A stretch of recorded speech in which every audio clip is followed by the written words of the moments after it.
อ๋อครับมาส่งพี่น้องได้ดังเสียงนะคะเนาะเจอเข้ามาด้วยใน YouTube นะคะเนาะ SKL วิดีโอนะคะเนาะ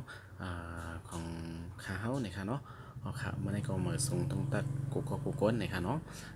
เมื่อนี้ก็เขาแต่มีโฟงนะคะเนาะเป็นโนเกียนะคะเนาะที่มาจำเสร์ลิกได้นี่ไว้ก็เขานะคะเนาะพี่น้องได้เขานะครับอันนี้เป็นรุ่นโนเกีย2นะคะเนาะว่าลิกได้เป็นจังหื้อนะคะเนาะ อันนี้ก็เขาดีใส่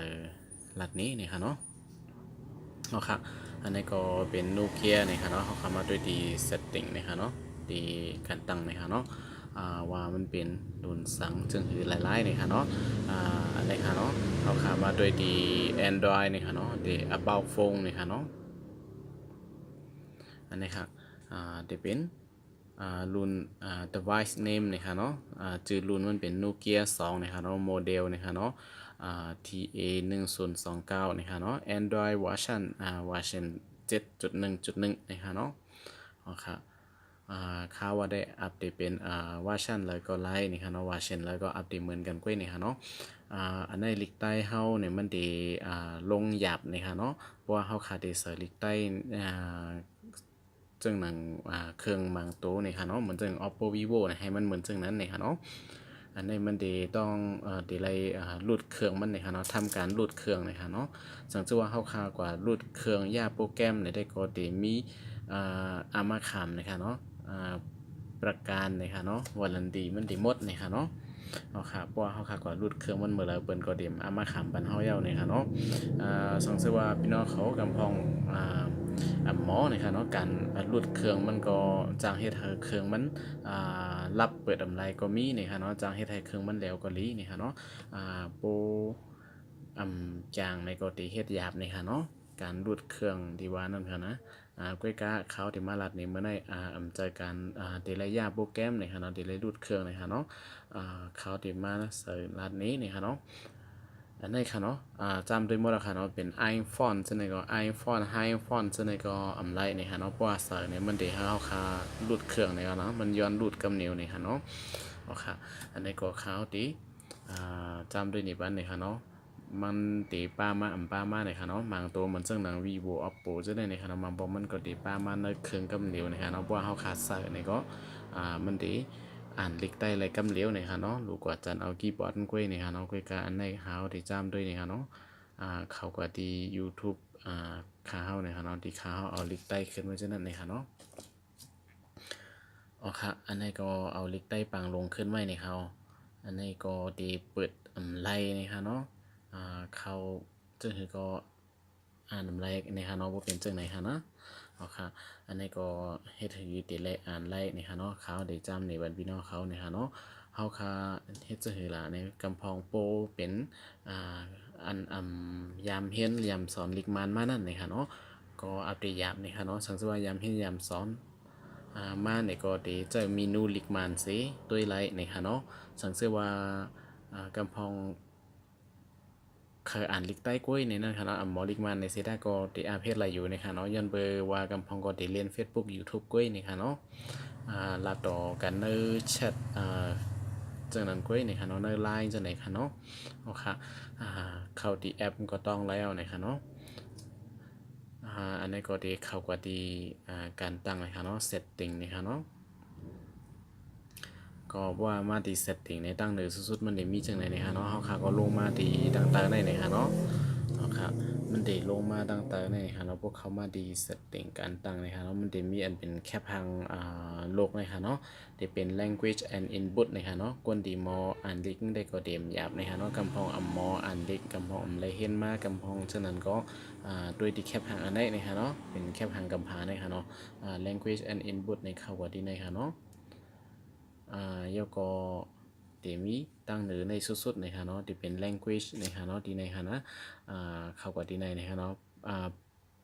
อันเก่าๆมันได้ติขึ้นมาที่เป็นลิกอังกฤษไว้นะคะเนาะอันนี้ที่เป็น UK นะคะเนาะ United Kingdom นะครับอันนี้เดใส่ไว้มีลิกมันโซจีลิกมันยูนิโคดนะครับเนาะเซตจีนี่ที่เป็นลิกมันโซจีนะครับเนาะอันนี้เขาเลยใส่มาในสังเกตว่าพี่น้องเขาเปิดขึ้นมามันมีนี่ฮะเนาะดีในนะครับเนาะ อันนี้ขาวเดี๋ยวเอาออกก่อนนะครับเนาะมันเจอว่าเฮาคาไปมีนะครับเนาะเดี๋ยวเฮ็ดจะให้เอามานะครับเนาะเอาค่ะมันเจอว่าเฮาคามาติดตั้งนะครับเนาะ language ที่ไหนนะครับเนาะเฮาหาลิกมานมันมีนะครับเนาะอ๋อค่ะสังเกตว่าเข้ามาที่ไหนเอาเนี่ยค่ะเนาะมันหันเด็กมานป้ามาเนี่ยเฮาค่ะก็เข้ากันที่ add language ที่ไหนค่ะเนาะเด็กที่ไหนค่ะเด็กที่ add เนี่ยค่ะเนาะเดี๋ยวก็เลื่อนจันขึ้นกระดังเนินเนี่ยค่ะเนาะเฮาก็หาด้วยลิกมานค่ะเนาะขึ้นกว่าสุดๆเนี่ยค่ะเนาะอันนี้ค่ะเนาะมันได้มีว่าประมาณเนี่ยค่ะเนาะมันได้มีว่าประมาณในที่ไหนค่ะเพราะว่าประมาณในเข้ากันที่ไหนค่ะเนาะมันได้มีโซจีและเมียนมายูนิโคดเนี่ยค่ะเนาะอันนี้ค่ะเฮาคาเอาเป็นปว่าที่อ่านลิกมันเมืองมันได้ก็พี่น้องเขาเลือกเอาโซจีเนี่ยก็ไล่เนี่ยค่ะเนาะด้วยการที่อ่านลิกใต้มไล่เนี่ยค่ะเนาะกำพองที่เจอลิกมันกล้วยจังนะคะเนาะตอนดาที่เจอลิกมันค่ะเนาะกล้วยการเดเลยก่อนโหลดคีย์บอร์ดมันจันเอาคีย์บอร์ดเนอร์บริษัทดูก็เดเลยจันเอาคีย์บอร์ดมันนะคะเนาะสังเกตว่าเอาโซจีนะคะเนาะสังเกตว่าพี่น้องเขากำพองเขาอ่านลิกใต้นะคะเนาะถ้าอ่านลิกใต้ยูนิโคดลิกใต้เฮานั่นนะคะเนาะก็เอาดีเมียนมายูนิโคดตั้งเนื้อนะคะเนาะคีย์บอร์ดมันกำเขาที่ก็จันมาใส่ในป้าเนี่ยค่ะเนาะเอาค่ะอันนี้ก็เลือกเมียนมายูนิโคดเนี่ยค่ะเนาะอันนี้ค่ะมันดีป้ามาประมาณเมียนมาในดีในค่ะเนาะอันนี้สังเกตว่าเฮาคาเฮอมันเป็นลิกมันเนี่ยค่ะเนาะเฮาคาก็ได้ไล่จันขึ้นกว่าดั้งเดิมนะคะเนาะลากขึ้นมาให้ไหนค่ะเนาะแล้วก็มาปล่อยดั้งเดิมสุดๆในนะคะเนาะเฮาก็ได้ไล่ลิกมันอยู่ดั้งเดิมนะคะเนาะสังเกตว่าพี่น้องเขาคาไลลิกไทยเนี่ยก็ลากลิกไทยเนี่ยขึ้นมาดั้งเดิมสุดๆนะคะเนาะอันนี้ก็เขาได้เอาลิกมันใส่จำนี้นะคะเนาะอันนี้ครับสังเกตว่าพี่น้องเขาเอาลิกมันกับอยู่ดั้งเดิมอันที่หนึ่งเนี่ยนะคะเนาะก็ถอนออกมาเลยค่ะเนาะหนหลังนะครับก็ออกมาดีโฮมเมนูเนี่ยค่ะเนาะอันนี้ก็เข้าขาขึ้นเข้ากับด้วยดีใน YouTube เนี่ยค่ะเนาะอันนี้ค่ะมันเดเฮดฟอนมันอยู่เนี่ยค่ะเนาะเจอในก็เดเปลี่ยนแลกลายเป็น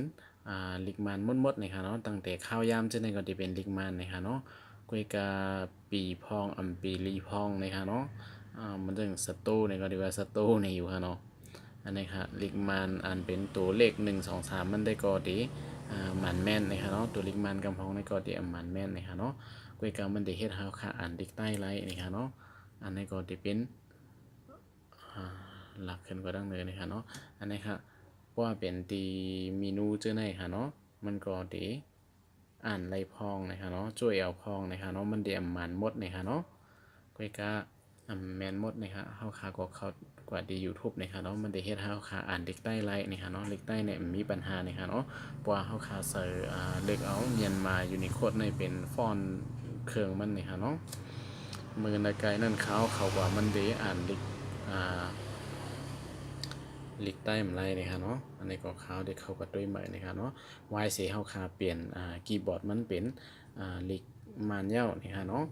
คีย์บอร์ดก็เดี๋ยวขึ้นมาเป็นลิกมันป้านี่ครับเนาะย้อนไปว่าเขาคาเปลี่ยนภาษามันเป็นลิกมันนี่ครับเนาะอันนี้ก็เขาได้เด็กเป็นภาษาอังกฤษก่อนนะครับเนาะ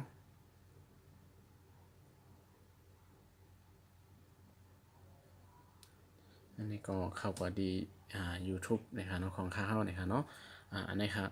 อันนี้อ่านลิกใต้ไลเอลนะครับเนาะมันจะดีในเซอร์ลิกใต้นะครับเนาะตัวเมลิก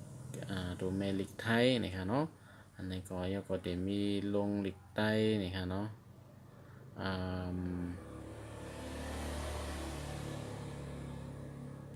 อันนี้ข้าวเต็มอัปเดตเต็มผิดนะครับเนาะอันนี้ลงลิกใต้นะครับเนาะใจลิกลงใต้นะครับเนาะ อย่างไรเป็นจังไหนนะครับข่าวเด็กกระตุ้ยขึ้นแทงกำหนึ่งนะครับเนาะเฮ็ดสั่งไรเป็นจังไหนนะครับเนาะอันนี้ก็จะเป็นไลน์เฮ็ด Gmail และเฟซบุ๊กนะครับเนาะในโฟนมือถือในแลในจะเป็นแอร์ใส่มันในที่มาอยู่ด้านหลังมันนะครับเนาะอ่าอันนี้ก็ไลน์เสร์ลิกได้ในโฟงนะครับเนาะอันนี้ก็ดีเฮ็ดให้เขาขาอ่านลิกได้ไลน์นะครับเนาะอันนี้ก็เขาดีกว่าจำจันเอาคีย์บอร์ดในบริสตูนี่ฮะเนาะคีย์บอร์ดใต้นี่ฮะ เฮาคาก็เข้าไปที่ในนี่ค่ะเนาะมันจึงว่าน้ำใจใต้ในจ่องมีค่ะเนาะน้ำใจใต้กีบอร์ดนี่ค่ะเนาะนี่ครับน้ำใจใต้คีย์บอร์ดเนี่ยมันก็ได้ขึ้นมาเป็นSS คีย์บอร์ดใต้ขึ้นมาเป็นคีย์บอร์ดใต้เอาอันนี้ก็ไล่นี่ค่ะเนาะอันนั้นก็เอาเป็นเคคีย์บอร์ดเมียนมานี่ก็ไล่นี่ค่ะเนาะอันนี้กำพองแค่เอาตั้งเลยอันเป็นคีย์บอร์ดใต้อันนี้ก็ไล่นี่ค่ะเนาะอันนี้ก็ข้าวเดจ้ำนี่ได้เป็นเอาลิกใต้ดีกว่าเนาะเอาคาเดใส่ลิกใต้นี่ค่ะเนาะอันนี้ก็เตรียมอย่างนี้ครับเนาะติดตั้งในนั้นครับเนาะ install นะครับว่าเป็นอังกฤษครับเนาะอันนี้เขาก็จันเอาคีย์บอร์ดมันมาจำด้วยนี่ครับเนาะเขาโปรจันเอาย่อเขาก็ว่าแต้มจำด้วยนี่ครับเนาะจ่องแต้มไลท์นี่ครับเนาะว่าค่ะอันนี้ก็เป็นอันเย้าตัวนี่ครับเนาะเขาก็เปิดนี่ฮะอันนี้เดมีchoose team enable keyboard นะครับเนาะอันนี้ปัน MyQD keyboard นะครับเนาะอันดังเลยสุดๆนะครับเนาะปัน MyQD keyboard อันว่าในเฮาค่ะก็มาเต็กตีในนะครับเนาะตี SS keyboard นะครับเนาะเฮาค่ะเปิดปันตีในแฮงตีละแฮงคิวเหมือนจังดังเลยนะครับเนาะอันนี้ครับเฮาค่ะได้เลยเปิดปันตีในนะครับเนาะมาเปิดปันลิกใต้เฮาตีในครับเนาะแล้วก็ขึ้นหนหลังกว่านะครับเนาะแล้วก็select language input นะครับเนาะอันนี้เลือกนะครับเนาะตั้งเหนือสุดๆเลยนะครับเนาะเลือกดิอันเฮาคาดีป้อใส่นั่นนะครับเนาะดีในนี้มี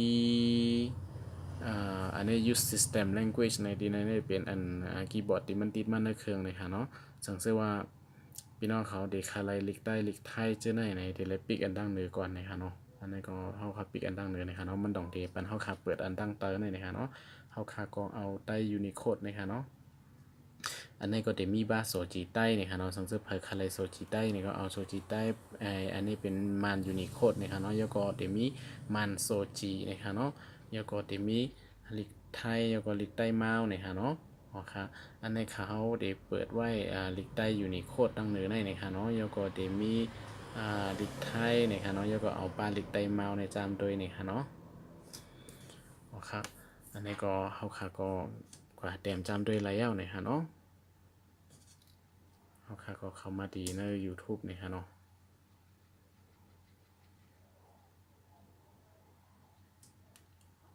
เอาครับ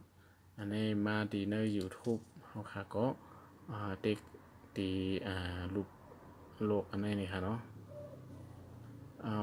อันนี้อะไรนี่ค่ะเนาะอันนี้จะเป็นคีย์บอร์ดอันเก่ามันติดมาเนี่ยค่ะเนาะสังเกตว่าเขาขาดดีแหลกลายคีย์บอร์ดนี่ค่ะเขาขาดดีเล็กตีเจ๋งเล็กๆต่างๆนี่ค่ะเนาะเอาค่ะดีเจ๋งเล็กๆต่างๆนี่ค่ะเนาะมันจะมีดีแหลกลายคีย์บอร์ดนี่ค่ะเนาะมันเด็กขึ้นมาเป็นจังไหนค่ะเนาะอันนี้ก็เขาค่ะก็เอาใต้ Unicode ที่ไหนค่ะเนาะเอาค่ะอันนี้ค่ะมันเด็กขึ้นมาเป็นจังไหนนี่ค่ะเนาะเขาค่ะก็เต็มใจนี่ค่ะเนาะจะบอสไก่คืนจำนาใจนี่ค่ะเนาะเอาค่ะอันนี้ก็มันเขาค่ะเต็มในใจใส่เมาส์ใจเซนฟ้าใจย่อยใจใส่หมอกผ้านี่ค่ะเนาะอันนี้ก็เขาค่ะใจสุนให้นี่ค่ะเนาะอันนี้ก็เป็นอันไรเต็มไรลีงามนี่ค่ะเนาะตอนตาเล็กได้เฮานี่ค่ะเนาะเกลิดปัญหาไรโจข้าวนี่ค่ะเนาะสังเกตว่าวันนามามีลายลงดีอันมันรีเซนไนก็ตีเอามาลัดในพี่น้องเขานี่ค่ะเนาะตอนตาเพอตึกอัมฮูเซกว่าซื้อโนเกียมาเจอจำด้วยในนั่นค่ะเนาะแล้วก็เดี๋ยวมีกำพองก็เดตึกใครซื้อมาว่าหันมันถูกเจอกำพองก็เดเกียกเจอโนเกียนี่ค่ะเนาะหันว่ามันขามดีนี่ค่ะเนาะมันจึงเมื่อก่อนมาป่นมาในโนเกียนี่ก็มันเป็นดีอันเจอลีนี่ค่ะเนาะเผยเกียกนี่ก็กว่าซื้อเจออะไรอยู่นี่ค่ะเนาะลิกใต้เฮานี่ค่ะเนาะก็เสิร์ฟเต็มอะไรอยู่นี่ค่ะเนาะโอเคเมื่อส่งกูก็กูก้นนี่ค่ะเนาะเผยเข้ามาตัวไปเลยติดตามแล้วก็อย่าลืมติดตาม subscribe channel YouTube นะคะเนาะเมื่อส่งกูก็กูก้นนะคะวันนามาเดี๋ยวมีคลิปตัวทบดังหันจังหือนี่ก็เดี๋ยวเอามาขึ้นเฮอพี่น้องเขาเหมือนเก่านะคะเนาะไว้พบกันใหม่ในคลิปหน้านะคะเนาะเจอกันแง่กันใหม่นะคะเนาะเมื่อส่งกูก็กูก้นค่ะเมื่อส่งค่ะ